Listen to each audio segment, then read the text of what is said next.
कि हम लोग कैंडल मार्च के लिए जाएंगे आज शाम को 7 बजे के आसपास।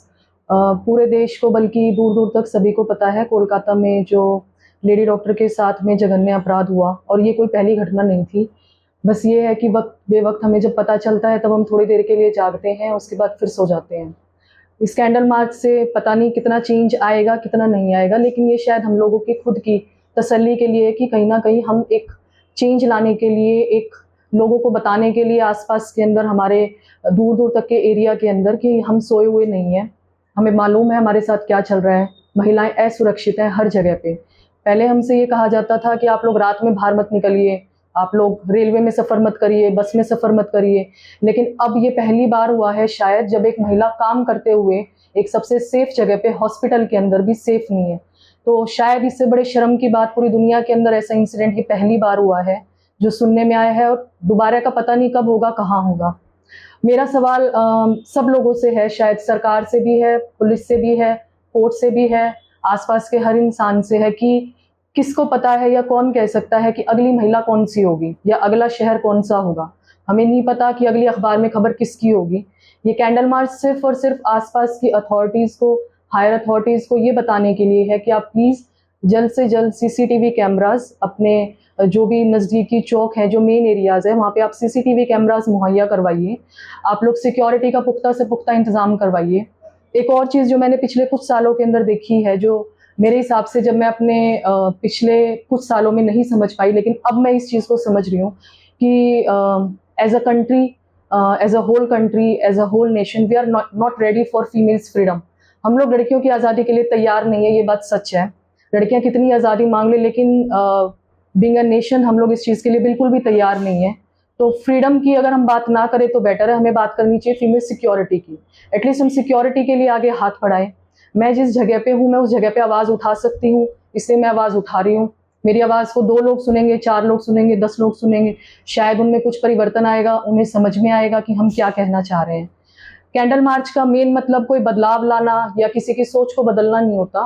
कैंडल मार्च सिर्फ दूर दूर तक ये बताने के लिए है कि हम जिंदा हैं।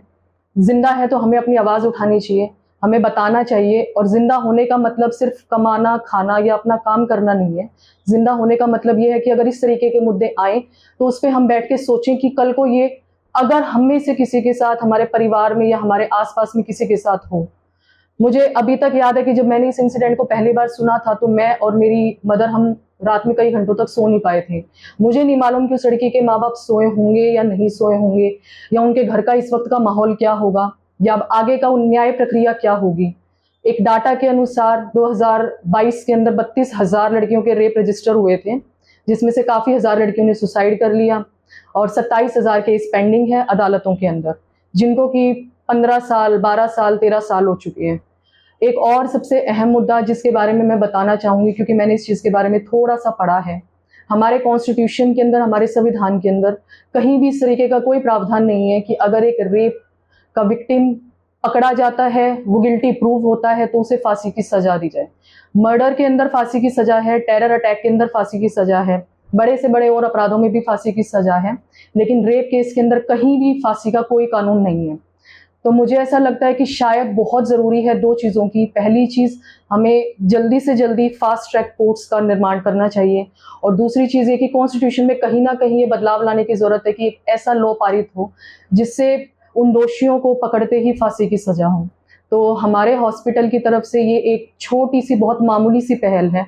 शायद इतनी छोटी कि ये सुनने में बहुत मामूली लगेगी, लेकिन हम सब के लिए, हमारी जगह के लिए ये बहुत कीमती है। हमारे स्टाफ के लिए, हमारे डॉक्टर्स के लिए। तो हमारी पूरी डॉक्टर की टीम, हमारे सारे स्टाफ मेंबर्स, इवन हमारे आसपास के दोस्त, सब लोग इस कैंडल मार्च में हमारा साथ देंगे।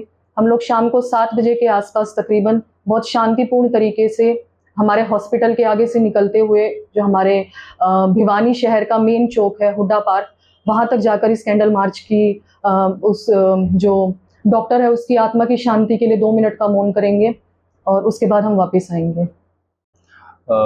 जैसा कि हमें पता लगा कि 9 अगस्त को लेडी डॉक्टर के साथ जो घिनौना कर्म हुआ, उसके लिए हम सारे आज इकट्ठे होके कैंडल मार्च निकालने जा रहे हैं। जैसा कि हम न्यूज़ में देख पा रहे हैं कि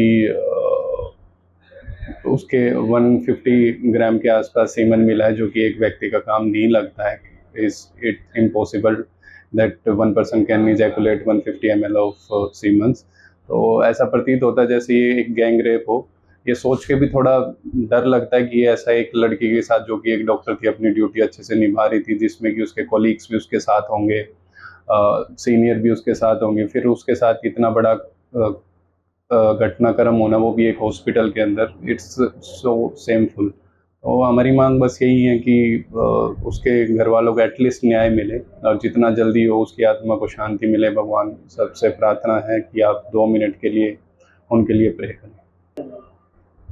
सुरक्षा महिला को लेकर बस यही कहना चाहेंगे कि आप जहां हॉस्पिटल में है या किसी भी संस्था में, एटलीस्ट उसके लिए सीसीटीवी का इंतज़ाम हो, एक सिक्योरिटी गार्ड का इंतज़ाम हो, और टाइम टाइम पे एक वॉलंटियर ऐसा हो जो उनके बारे में पूछता रहे कि आपको कोई परेशानी तो नहीं है, कोई अगर आपके साथ कोई बदतमीजी कर रहा है तो उसकी कंप्लेन बॉक्स या कुछ एटलीस्ट ऐसा कोई हो जो उनकी सुन सके. और ज़रूरी नहीं कि इंसिडेंट के बाद ही हो, आप रूटीन बेस पे 10 डेज़ के बाद आप एक मीटिंग लेके आप उनसे पूछ सकते हो कि आपके साथ कुछ गलत तो नहीं हो रहा. और मैं ज़्यादा कुछ तो नहीं बोलना चाहूँगा, बस जो 9 अगस्त कोलकाता में जो लेडी डॉक्टर के साथ जो हुआ है वो बहुत गलत हुआ है. और एक मेल होते हुए भी मैं ये कहूँगा कि सारे मेल्स को एक साथ आना चाहिए, लड़कियों की सुरक्षा करनी चाहिए और ऐसा काम दोबारा ना हो, बस इसकी प्रार्थना करनी चाहिए. उस लेडीज़ डॉक्टर के साथ जो हुआ वो बहुत गलत हुआ. हम खुद उस दिन के बाद से आज तक सोच में बैठे हैं कि ये जो हुआ है वो गलत हुआ है. हम आज 7 बजे भिवानी के रोहतक गेट चौक से लेकर के हुड्डा पार्क भिवानी, वहाँ पर कैंडल मार्च के लिए 2 मिनट के मौन व्रत के लिए जा रहे हैं. और आप सबसे भी प्रार्थना भिवानी की जनता से, इंडिया की जनता से, कि हमारा साथ दीजिए और हो सके तो जितना जल्दी हो सके उस लेडीज डॉक्टर को विश्वास और न्याय मिले. देश दुनिया की हर खबर सबसे पहले देखने के लिए फॉलो करें Dainik Savera TV, YouTube, Facebook, Instagram, X और व्हाट्सएप चैनल पर.